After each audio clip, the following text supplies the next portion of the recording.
Hola, buenos días a todos. Vamos con un poco de retraso, así que vamos a empezar rápido, sin más dilación.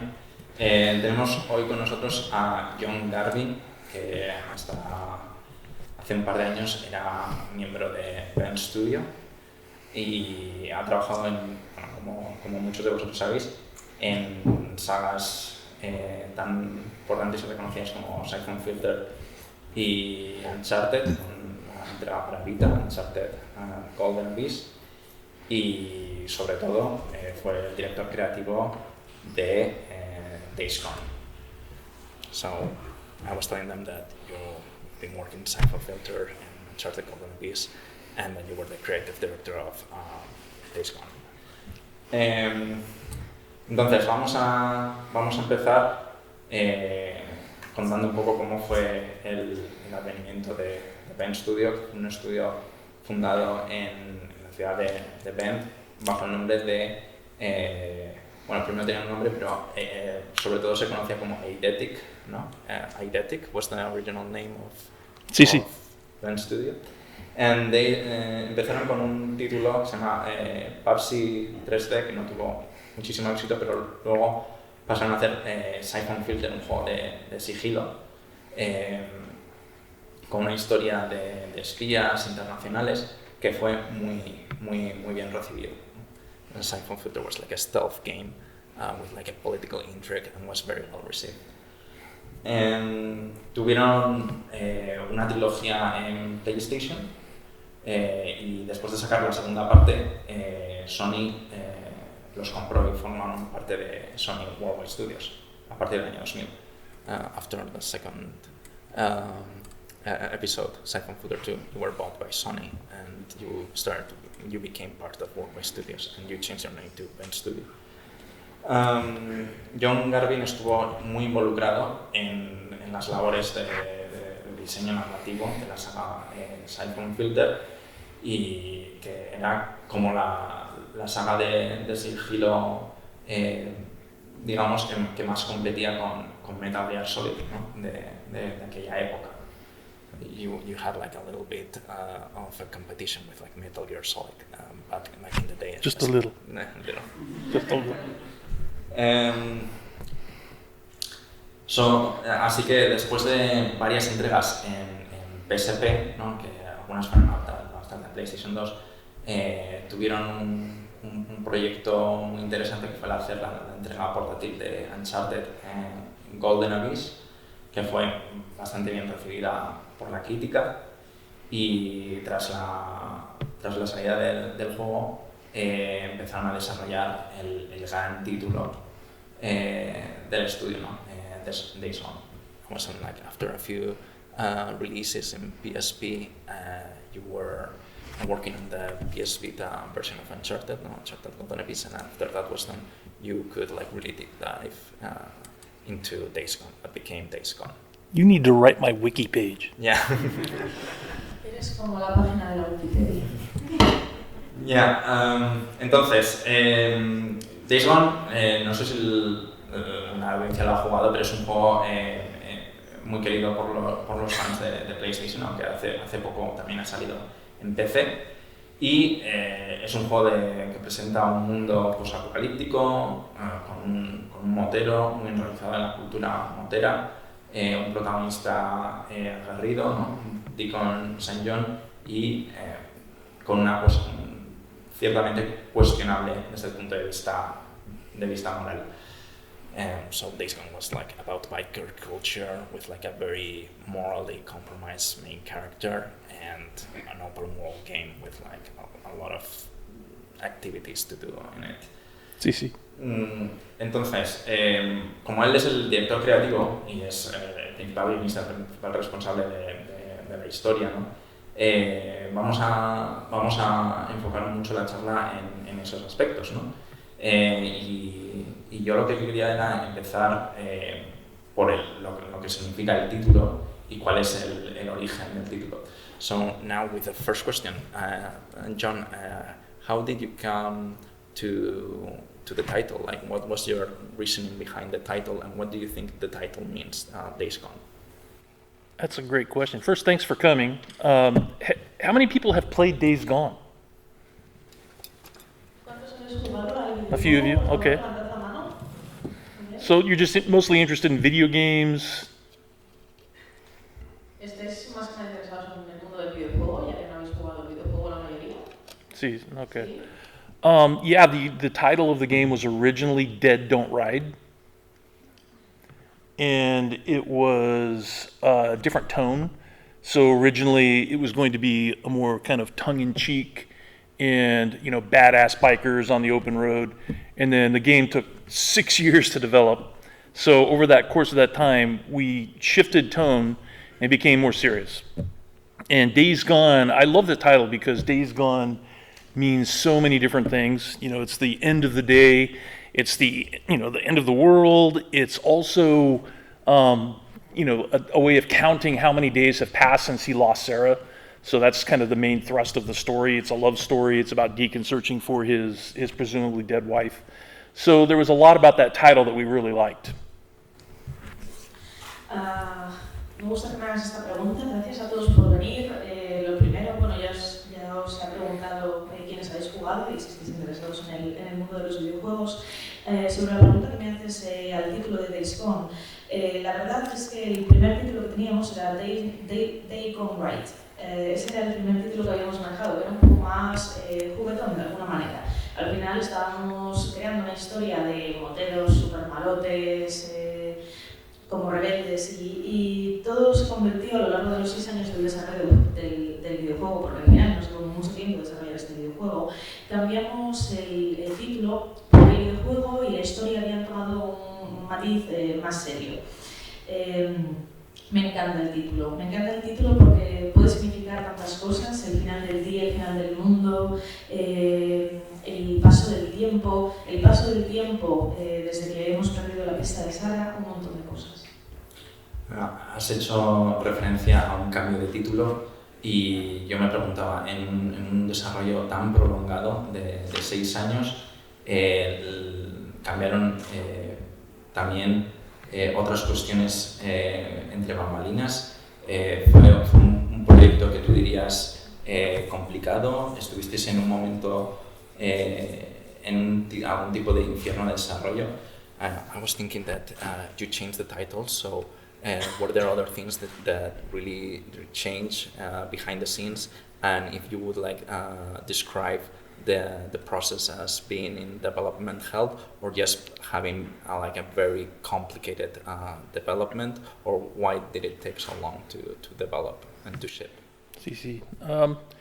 Yeah, great questions. So all game development is complicated, and every game takes a long time to develop, mostly because you don't know what's going to work until you have it playable. So in the industry, they call it play it fun. And what that means is you have to have something up and running in the engine. You have to be able to have players. In the early days, it's the developers. It's me and Jeff Ross, my game director, and anybody who wants to play the game. And you really have to have a lot of work into the process before you know what it's going to become. So that's one of the reasons why games take so long to develop. And certainly Days Gone took 6 years, so it was extra long for us because it was our first open world game. And it took a long time for us to get the gameplay mechanics, the size of the world, the tone of the game I mentioned already. But yeah, there was a lot of things we had to change. So for example, I've talked about this a little bit before, is that we had a choice system early on, where you could choose whether or not you shot Leon in the head. That's a very early sequence that happens. He's a bounty hunter, Deacon is. He and Boozer are chasing down this murderer, and when you capture him, you have the choice of whether to kill him or not early on. And we ended up removing that from the game because honestly, it just was not fun. So the player didn't have enough information yet to know what the choice was going to mean later on in the game. So that's the kind of thing where in the design phase you think, oh, this is a great idea. But in practicality, once you get it into the game and you're playing it and you're getting feedback, it just turns out to not work. So you end up cutting it. And that's just kind of what happens in game development. Todo el desarrollo de un videojuego es difícil. Deberías saberlo tú también, que es muy difícil amalgamar todas las cosas que se llevan a cabo para crear un videojuego. Todo lo que hay que desarrollar, todo lo que hay que construir hasta que por fin puedes jugarlo, y además tienes siempre que tener un objetivo de que sea divertido, de que sea entretenido. Fue difícil construir toda la creación que iría en torno al motor del juego. Trabajé en este proyecto con Jeff Ross y con un montón de jugadores y un equipo muy grande. Y trabajamos mucho hasta saber cómo iba a quedar el desarrollo final. Desde la idea que tienes hasta que unes todas las piezas de las diferentes partes del diseño, no sabes realmente cómo va a quedar la historia, cómo se va a ver. Y era nuestro primer videojuego de mundo abierto, el primero que desarrollábamos de este tipo. Y teníamos que trabajar muy bien las mecánicas, el tono también que iba a tener el videojuego, el tamaño del mundo. Cambiaron muchas cosas. Por ejemplo, una escena eliminada en la que aparecía el asesinato que después los jugadores en la primera parte del videojuego tendrían que elegir en esa escena de asesinato si finalmente era un asesinato o no. Tuvimos que quitar algunas cosas porque simplemente no era divertido verlas o predecir qué iba a poder pasar cuando el jugador finalmente se enfrentase a ellas. Este tipo de decisiones de qué es bueno o malo o práctico depende mucho de la retroalimentación de los jugadores. Una de las cosas más impresionantes del juego es dónde se desarrolla el entorno, que es el Pacífico Noroeste, justo donde el estudio está afincado. Y cuando pensamos en el Pacífico Noroeste siempre imaginamos pues, estos dos bosques verdes muy frondosos, y sin embargo Oregón tiene una cara totalmente diferente, que es la desértica, ¿no? El concepto que ellos utilizan como high desert. Yo me estaba preguntando si desde el principio decidisteis que ibais a hacer un juego en vuestro jardín, en vuestro entorno, y si esa decisión estuvo desde el principio y cuáles fueron quizá las principales cosas que tenéis que tener en mente. I was saying that one of the most striking things is like the environment of the game, and when the Pacific Northwest, and when people think about the Pacific Northwest, they always think about these very lush and green forests, but there's like a big portion of high desert that it's also very interesting. Like I was thinking, I was wondering, from the start of development, you always thought about setting the game in around your backyard, so to speak. That was like a core thing of the game. Did it come later? And what were like the greatest challenges of like translating the wondrous nature of Oregon into like a game? Yeah, so the Pacific Northwest, even though, as Borja says, people think of it as a lush rainforest, it's mostly not. 80% of Oregon is desert. 80% of Washington is desert. So the Cascade Range cuts through the sort of the quarter of the state. You have like this, you have the coast, and then you have a very short period before you reach the mountains, and then all this area to Idaho is desert, and it's all formed by volcanic activity millions of years ago. And we decided very, very early on that was where we were going to set the game. And the reason, there were lots of reasons, but number one is trying to be unique and fresh and different, because gamers want to experience something new. And for most of the world, I mean, we grew up there, I grew up there, I lived there, but probably most of you have never been to Bend, Oregon. And so it's for gamers, it was a new experience. And just for gameplay, especially for our type of open world game, it offered a lot in terms of gameplay, because you could have lava tube caves. These are very specific types of caves that are unique to any place where there are volcanoes. We had desert, rainforest. We did have some rainforest. And the biome is just very small. We called it the Disneyland scale. And I think to answer your question about what the most challenging thing was, it was literally getting the scale right. Because you have to have something, the distances in video games are measured not necessarily in miles or square footage. It's measured in how long has it been since I've seen something interesting. So we call that a point of interest. So we really had to spend a lot of time figuring out if I'm on my bike and Deacon is riding from point A to point B, there has to be interesting things to see along the way, and there has to be something that's drawing him there. So whether it's an abandoned gas station, a small town, a restaurant, or a wreck site, there's got to be points of interest that have the authentic flavor of the Pacific Northwest throughout the entire game. So that was really kind of the challenge, was pacing the experience as you're going out to explore and keeping it interesting every step of the way.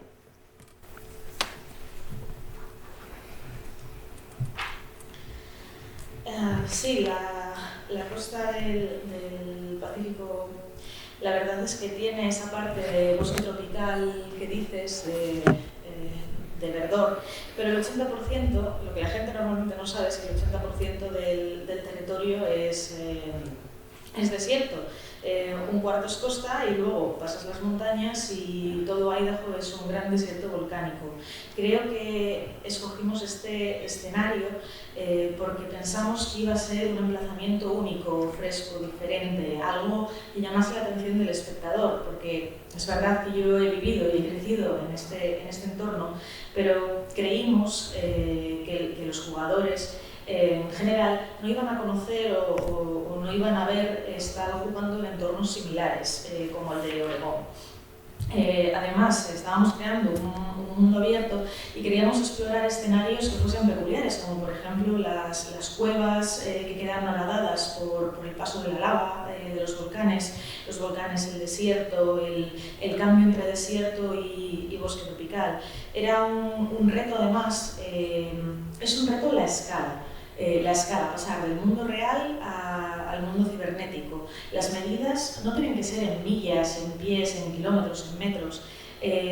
La jugabilidad no se mide por cuántos kilómetros te lleva llegar de un punto A a un punto B, sino qué cosas ves y qué cosas te van a resultar interesantes desde que pases por el punto A por el punto B, porque al final son moteros y lo que nos interesa del protagonista es qué es lo que ve desde su moto, en qué gasolinera se para, qué restaurantes hay alrededor, que todos estos escenarios tengan el sentir, el sabor, el toque de Oregón, de alguna manera, que transmitan esta realidad y que haya muchos lugares para explorar y de gran interés para los jugadores, que siempre les mantengan atentos. Una de las cosas más interesantes del juego, como todo juego en mundo abierto, son las diferentes facciones que pueblan este mundo, ¿no? Y tenemos una milicia, tenemos un campamento de esclavistas, pero yo me quería fijar sobre todo en dos. Una que eran los Reapers, que parecen sacados de una película de terror, y Nero, que es un poco los agentes gubernamentales, y me preguntaba si esto es algún tipo de comentario sobre CIMA y si conecta con todas las teorías de la conspiración con los helicópteros negros. I was saying that one of the more interesting things about an open world game like this is like the factions, the different factions that you populate this world with. And I wanted to focus on two factions. One are the Reapers, which I think are the most insane. It seems like they're out of a horror movie, like Hellraiser or something like that. And Nero. And I was very curious if like Nero is some kind of commentary on FEMA, or if it connects with like all these conspiracy theories about black helicopters and this kind of narrative about deep state shenanigans. Yeah, great question. The all the factions in Days Gone were written so that they could comment on Deacon's journey and the theme of the game. And really, in many ways, and again, for those of you who haven't played it yet, there's going to be some spoilers here. The Rippers are Deacon's past, right? They represent crimes that Deacon had done before the world ended. So their leader, Carlos, used to be a member of the Mongrels, the motorcycle club that the Deacon was a member of. And Deacon and Boozer, really, really hurt this guy before the world ended. And that's kind of what broke Jesse, who became Carlos. And that's why he started the Rippers, and that's why he self-scars and self-harms and so on. So, so every faction in the game, whether it's Iron Mike or Copeland or the militia, they all represent some aspect of who Deacon is. And the same thing with O'Brien. So O'Brien represents the last vestige of humanity, civilization at its height. They have technology, they have helicopters, they have weapons, they have science, and most of the rest of the world does not have those things. And so you see, in a way, it's a commentary on where I think the world might be going, because even though they have this technology, they're not using it to help people. They're using it to do their own thing, and they are ignoring all the survivors out in the world for reasons that you will discover at the very, very end of the game. There's a huge surprise at the end. Sí, todas las facciones tienen sentido. A ver, tengo aquí porque algunos bastantes no habéis jugado el juego y puedo haber spoilers. Pero básicamente los Wipers y las facciones representan los crímenes anteriores al fin del mundo. Cada facción representa una parte de nuestro protagonista, de Beacon.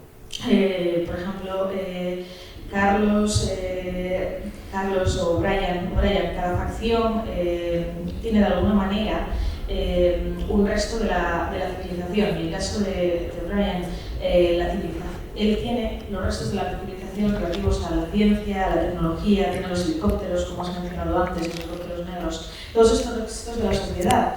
Y al final todo esto lleva a una reflexión sobre el final del mundo y cómo en el mundo se usa la tecnología, pero no para ayudar a aquellos que han sobrevivido. Por toda la apariencia aguerrida y agreste de Days Gone, en el meollo de la cuestión es una historia de amor que quizá no se da tanto y no con esta profundidad, ¿no? y con este tratamiento tan intimista de los personajes en videojuegos de gran presupuesto y dirigidos a un público mainstream, ¿no? Es una historia de amor en dos vertientes.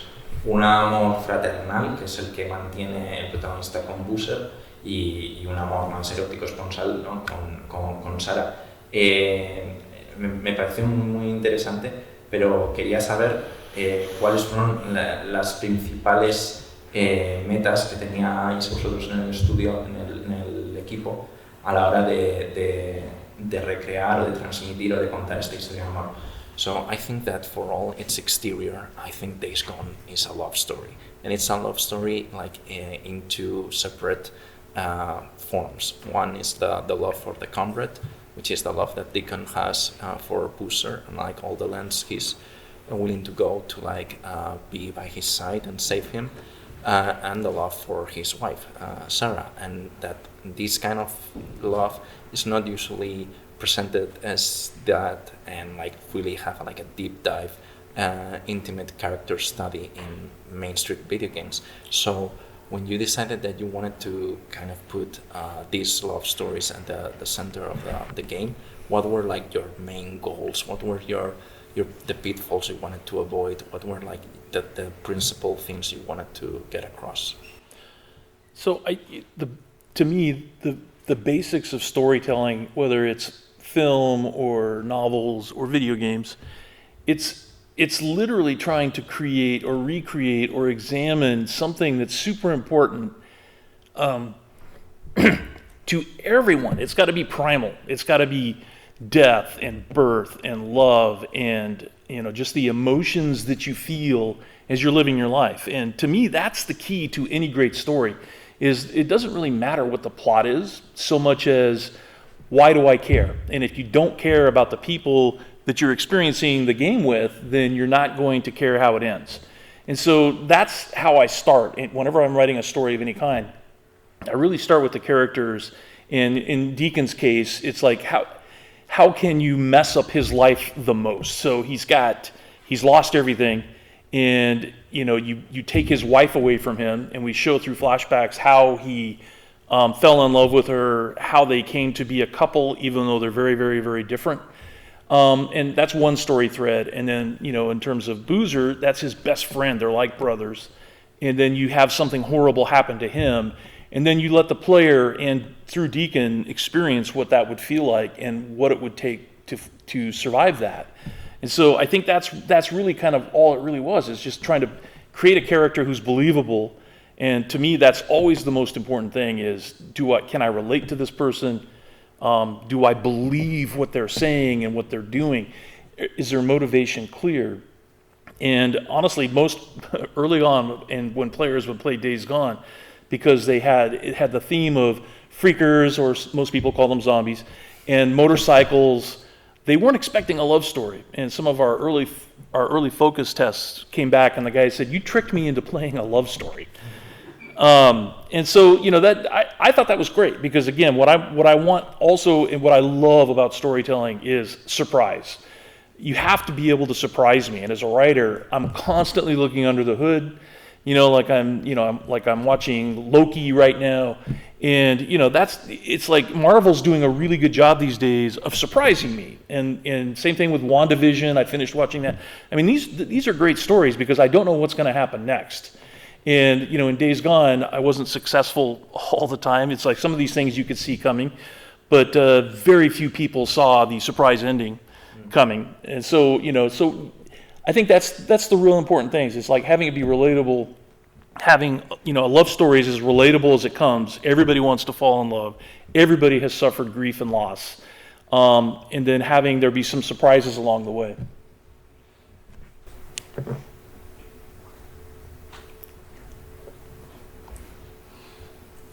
Las historias de amor, lo que mueve las historias en los videojuegos, las historias en los libros, las historias en la televisión, lo más importante es el amor, la muerte, la vida. En el fondo son las emociones primitivas, primigenias que tenemos los seres humanos. Todo esto es en sí la clave para crear una historia, para que la gente empatice con tus personajes y para que la gente se los pueda creer, los jugadores. Deacon es un personaje que lo ha perdido todo, ha perdido a su mujer, y vemos flashbacks desgarradores en los que se ve cómo empieza su historia de amor, con lo cual sientes más la pérdida que ha tenido el personaje. Ves cómo empieza su historia de amor, ves cómo se enamoran. Con Boozer es un poco diferente. La sensación es la de que Boozer, William, sería como un hermano para Deacon, y algo terrible le sucede. Y entonces, en esta situación, lo que es interesante es ver cómo el personaje es capaz de sobrevivir a esta terrible situación de pérdida.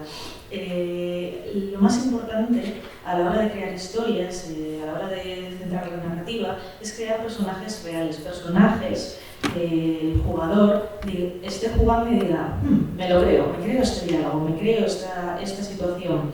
Es buscar esta motivación, porque al principio, cuando se anunció el videojuego, los jugadores seguramente pensaban que era un videojuego de zombies, de motos y de aventuras. Y no se esperaban muchos de ellos su historia de amor, les cogió por sorpresa, y eso es fantástico. Es fantástico. A mí me encanta sorprender a la gente. Me encanta esa sensación de que la gente piense, sí, tú como autor me has sorprendido. Ahora mismo estoy viendo Loki de Marvel. Me parece que Marvel ha hecho un trabajo espectacular en los últimos tiempos. También me parece que lo hizo con WandaVision, de sorprender al espectador, de no saber lo que esperar, de no saber qué es lo que viene después. Creo que de alguna manera nosotros conseguimos lo mismo con Days Gone, con el final especialmente. Poca gente vio venir la sorpresa que aguardaba en el final.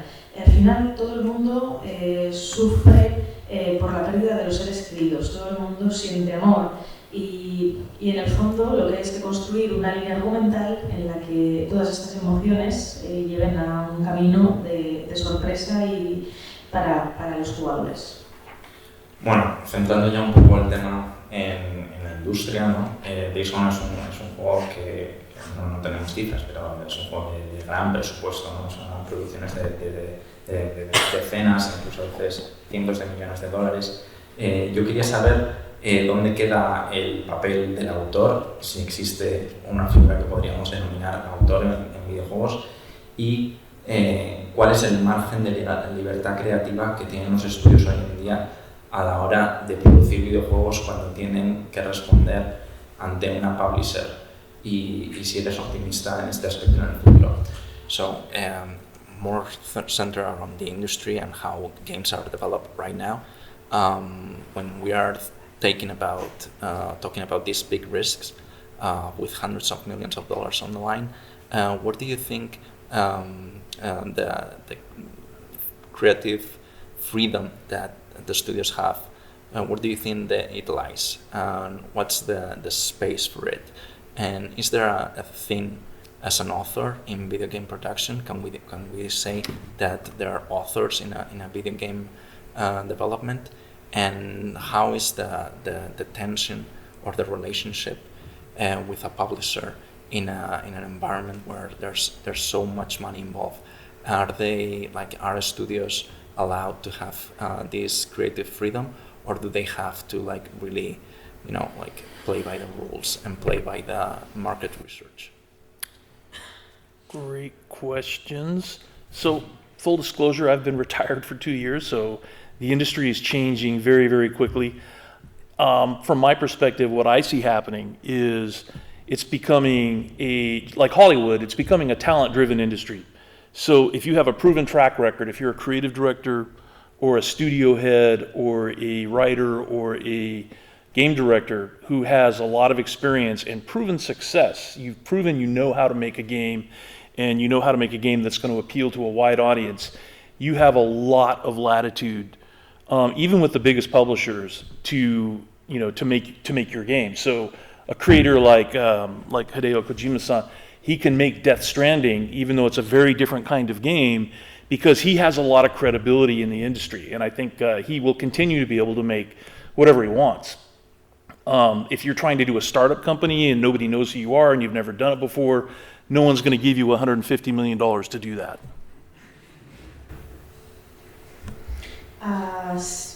Buena pregunta. Llevo retirado, como sabes, 2 años, pero sí, quizá mi perspectiva ahora ya no sea la que era antes, pero creo que lo que está pasando en el sector de videojuegos es que se ha convertido un poco en Hollywood, que los estudios de creadores funcionan un poco así. Al final tenemos a los estudios, a los creadores, a los guionistas, pero en el fondo lo que importa es que consigues tener un equipo que demuestre que es capaz de tener éxito y que es capaz de conseguir la atención de una gran audiencia, de un gran público.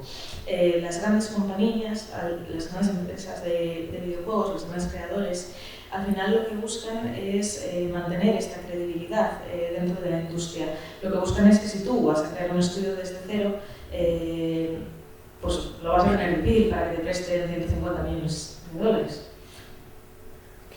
Yeah, and do you think that there are something as an author? Do you think that creative directors are authors in the video game development process? Can we think that these people that have the creative vision can be taken and treated as authors?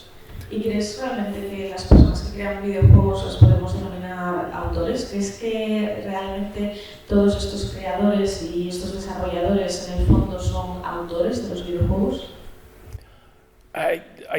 That's a great question. I think it's a very complicated answer because I think in some cases, yes, absolutely. For most of my career at Sony, I was the author. So I was the creative director. In many cases, I was a level designer at the same time, or I was art directing at the same time. So, the vision, there's always a vision holder in most of the games that I'm aware of. And usually that person is the creative director, but that's not always the author. So on some teams, for example, I know that in Guerrilla, they have a much more team-oriented approach to game development, and Horizon Zero Dawn was developed from really a team standpoint, and they had directors and they had designers, but they also hired writers to help flesh that out. So it wasn't really the same thing as having a single person who is like a Cory Balrog who's doing God of War, and he hired writers as well, but I think he was the vision holder for that game. It all came from him, and well, not all of it, but a good portion of it. So it just depends on the studio. I think a lot of studios are author driven, and I do think you can call them the author. And where that gets tricky is no game can be made by just one person, right? So you can write a novel by yourself with the help of some editors, but you can't make a game by yourself, and you haven't been able to for a very, very long time, even small indie games. So they're always going to be a team effort, and the best way to build anything if you're part of a team is to have everybody have creative input on what you're doing. And so, in a way that might seem like that would water down the vision, but I don't think that's the case in games. I think it helps make the game more playable, which at the end of the day is what it's all about, is it fun to play? Pues otra muy buena pregunta, pero también muy difícil de responder. En general, la respuesta sería sí, pero con matices. Sí, creo que podemos llamar a los desarrolladores y a los creadores de videojuegos autores, pero por ejemplo yo me consideraría a mí mismo un autor cuando estaba trabajando en los proyectos con Sony. Yo era el director creativo, me encargaba de la parte de diseño, me encargaba de la producción artística.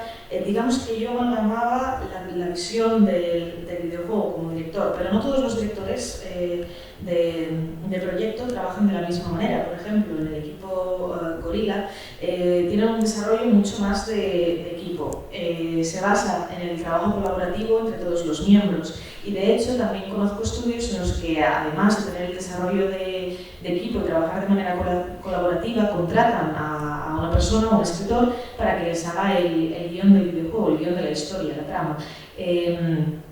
No siempre es lo mismo ser el director, que ser el centro de la producción del juego, o que todo depende de ti. Muchas veces podríamos decir que la autoría depende de un estudio en sí mismo, de un equipo de creadores, que en sí todos ellos son autores del videojuego, pero no solo una única persona, sino todas las personas que están a cargo del desarrollo de este juego, porque en videojuegos no es como en el mundo literario. En literatura tú eres el autor y vale, sí, tienes un editor que revisa y que corrige tu trabajo, pero en el sector del videojuego todas las piezas son importantes. Sin ellas no conseguiríamos tener un equipo que reciba y que aporte información todo el rato, que ayude a crear una plataforma con una buena jugabilidad y que sea divertida de cara al espectador. Nos estamos acercando hacia el final y quería saber si alguien de la audiencia tiene una pregunta que quisiera hacer a Jon. Questions from the audience now. Sí, no sé. A ver, en la Sí. mitad. Pero ¿te puedes levantar y hablar alto, por favor? Sí, bueno, tenemos micrófono. Sí, es que si no es difícil para... When the helicopter scene with O'Brien, when he takes the head of the suit off, I'm not going to ask about what did he mean because you probably won't think about the answer. But does that mean there's a new people or the evolution adopting that? Sí. A ver, la pregunta la voy a traducir yo al español, pero en adelante la podéis hacer en español y luego se la traducimos a Jon. Él hace una pregunta sobre O'Brien, el final del juego, un spoiler brutal, sobre cuando se quita el casco, en fin, es un spoiler, pero le vamos a conceder la cuestión. He's asking about what the ending means when O'Brien takes the helmet off, and if it means that there are, well, what does it mean really? Well, I can't, again, I left Bend Studios 6 days after we shipped, so I have no idea what their plans were or are for doing any sequel anytime down the road, so I have no idea. But I can tell you the intent from the development standpoint. When I was talking to Borja earlier, I was saying that the Nero faction represents an aspect of civilization, and in a way you could say, again, it's a huge spoiler for you though you haven't played it, but O'Brien's transformation at the end is literally, relatable, I think, in many ways to what we're going through with COVID right now. It's like it's a corruption of the public, their trust in science and their trust in vaccinations and their trust in everything, because everything you thought you knew about Nero turns out to be false. So they're another version of Freaker, and that becomes kind of like, I think, to pardon my slang here, but in America, when Deacon says, "What the fuck?" that's what he means. It's like, that's like what just happened when he sees O'Brien, and then he sees that he has superpowers or whatever, and then he flies off. And I think that that's, you know, so sequel or no, that's a very, very concrete statement about where science and technology is in Deacon's world.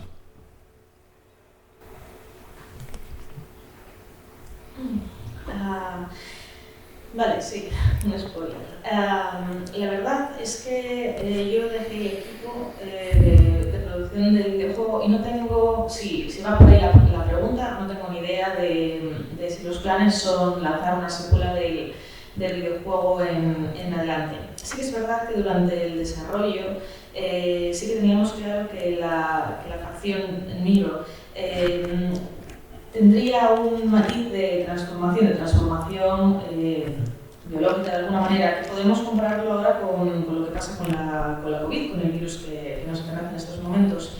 Se vería reflejado en O'Brien esta corrupción, esta transformación, esta lucha entre ciencia, antivacunas, la falsedad del mundo. Entonces, bueno, vamos a decirlo con palabras y todo. Como diría nuestro protagonista Deacon, ¿qué cojones? Eso es lo que piensa Deacon cuando aparece O'Brien con sus super nuevos poderes, vuela. Al final creo que deja abierta esta puerta a pensar en a qué nos va a llevar la ciencia y la tecnología en el futuro.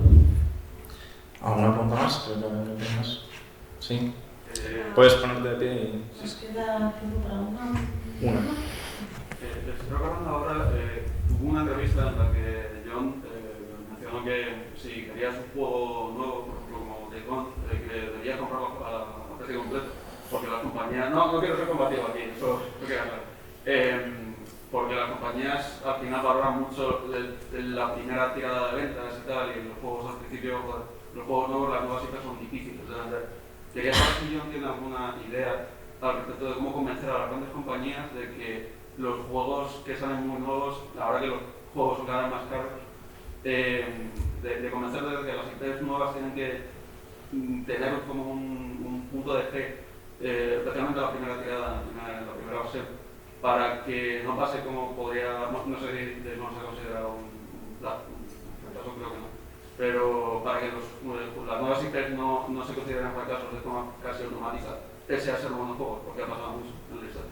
Entonces, para resumir un poco tu pregunta es cómo hacer que las publishers tengan fe en los juegos a pesar de que no vendan tantísimo al principio. Claro, especialmente en nuevas IPs. Vale, especialmente en nuevas IPs. So, how to make publishers have to believe in new IPs even when they don't sell as much at first? Like how can publishers give a chance to new IPs even if they're struggling at the beginning? Do they give them? No, he's asking like Due to if the publishers. prices, for example, he was referring to the Not sure I prices understand the at question. beginning, Do- like sale prices. Will publishers give them a chance even if they're struggling? How can publishers, like how can they give a chance, like if something can be done about publishers giving a chance to struggling new IPs instead of like CCC, yeah. It's a great question, and I think, unfortunately, I think that the game industry is becoming a lot like mainstream Hollywood again, where you have big budgets, there's a lot of money at stake, and it's very, very risky to invest in something that is not proven. So you see a lot of Star Wars material, you see a lot of Marvel material, you don't see a lot of new IP, because when you have a film like Jupiter Rising, that was a terrible film and comes out and it's a huge flop, but they spent a lot of money on that. Nobody wants to do that. So, you know, it makes it very, very difficult to have new IP in film or in games. And I think that's just a business reality. Again, but going back to my earlier answer, unless it's from a proven creator. So if you have somebody who is like, I have no idea what Hideo's working on, but I bet it's going to be something cool, and I'll bet he gets it approved and they'll give him money to build it.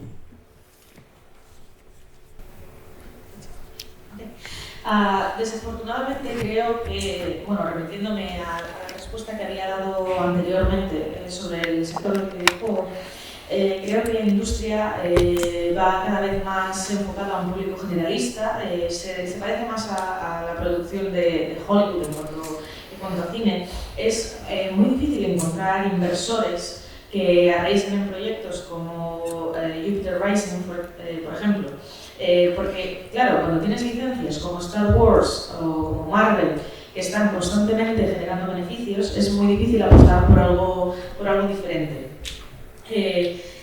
Sí, es difícil sacar nuevas historias, nuevas IPs. Una vez más, creo que si tienes un trabajo que merece la pena, al final sí que habrá equipos que lo puedan ver y que en el fondo apuesten por él. Muy bien, entonces vamos a clausurar esta magnífica sesión con Jörg Garvin, director creativo de Days Gone, entre otros muchos juegos de Brain Studio, y vamos a despedirle con un fuerte aplauso por haber venido hasta aquí para compartir. Gracias.